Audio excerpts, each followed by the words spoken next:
subscribe to PK Asani.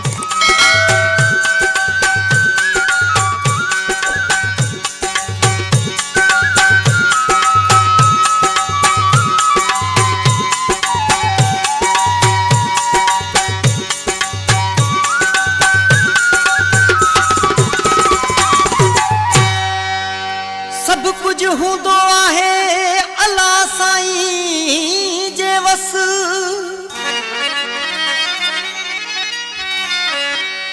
ओ सब कुछ हूंदो आहे अल्लाह साईं जे वस।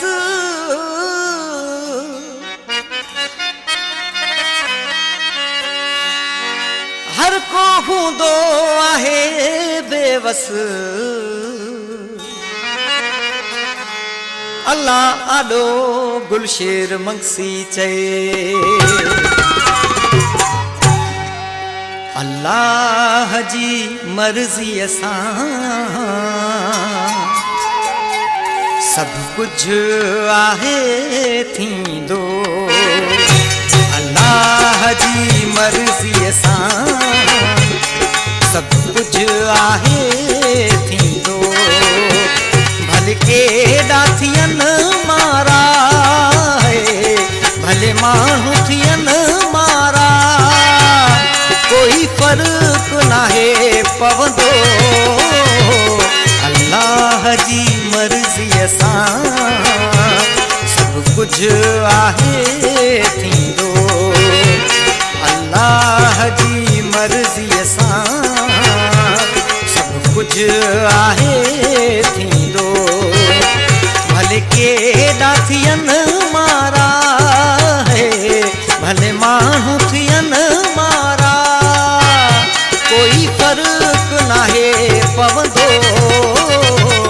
अल्लाह जी मर्ज़ीअ सां सब कुछ आहे थींदो। अल्लाह जी मर्ज़ीअ सां सब कुछ आहे थींदो।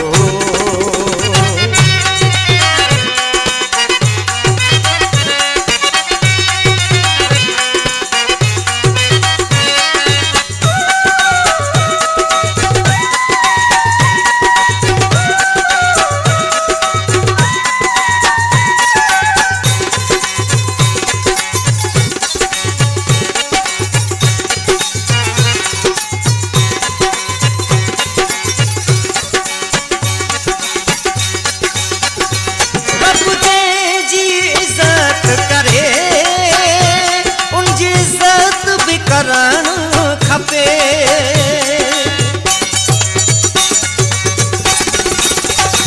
प्रभु जी इज़त करे उनजी इज़त भी करणु खपे। हूंदी ज़ात ते ॾात नवा कोई उन मां बि सबक सिखे। कंहिंजी सड़ण पचण सां कॾहिं नाहे वरंदो। कंहिंजी सड़ण पचण सां कॾहिं कुझु बि नाहे वरंदो। भले केॾा थियनि मारा भले माण्हू थियनि मारा कोई फ़र्क़ नाहे पवंदो। अल्लाह जी मर्ज़ीअ सां सब कुछ आहे थींदो। अल्लाह जी मर्ज़ीअ सां सब कुछ आहे थींदो।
ॾेई बि ॼाणे थो सो घुरे बि आहे सघंदो जेको ॾेई बि ॼाणे थो सो घुरे बि आहे सघंदो भले केॾा थियनि मारा